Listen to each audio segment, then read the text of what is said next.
bagiannya ini.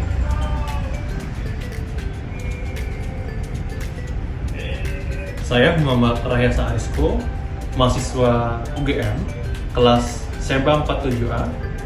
Saya akan menyampaikan model strategi efektif pada karyawan. Terdapat 5 strategi. Pertama yaitu supporting management. Manajer yang baik itu harus suportif kepada para karyawannya.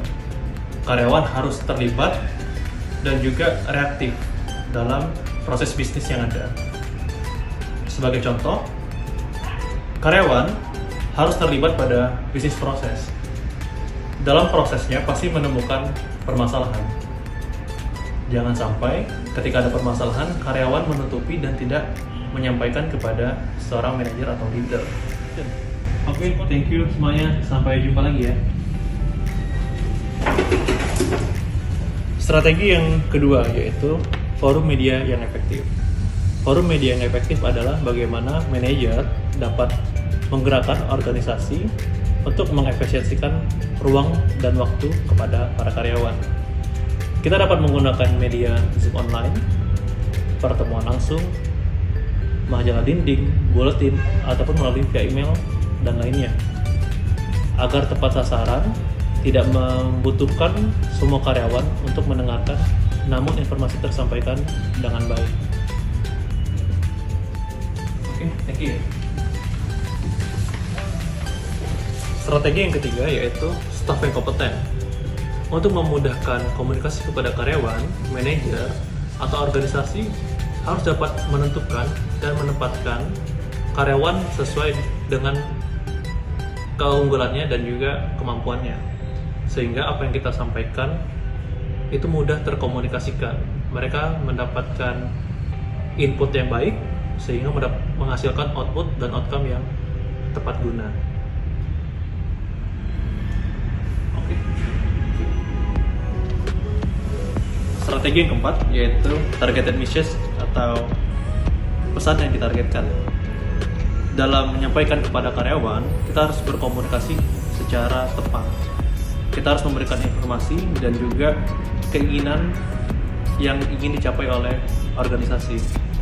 Kita harus menyampaikan apa saja yang harus mereka lakukan dan juga apa produk ataupun output yang diinginkan sehingga tercapai dengan waktu yang cepat dan tepat. Oke, cukup ya. Cukup. Strategi yang kelima yaitu evaluasi berkelanjutan. Untuk mencapai komunikasi yang efektif, manajer atau organisasi harus mengukur tingkat komunikasi yang telah dilakukan. Bisa dalam bentuk survei, media sosial, partisipasi dalam Zoom, dan sebagainya. 5 strategi yang saya sampaikan tadi harapannya untuk membentuk strategi karyawan yang kompetitif, kuat, dan transparan.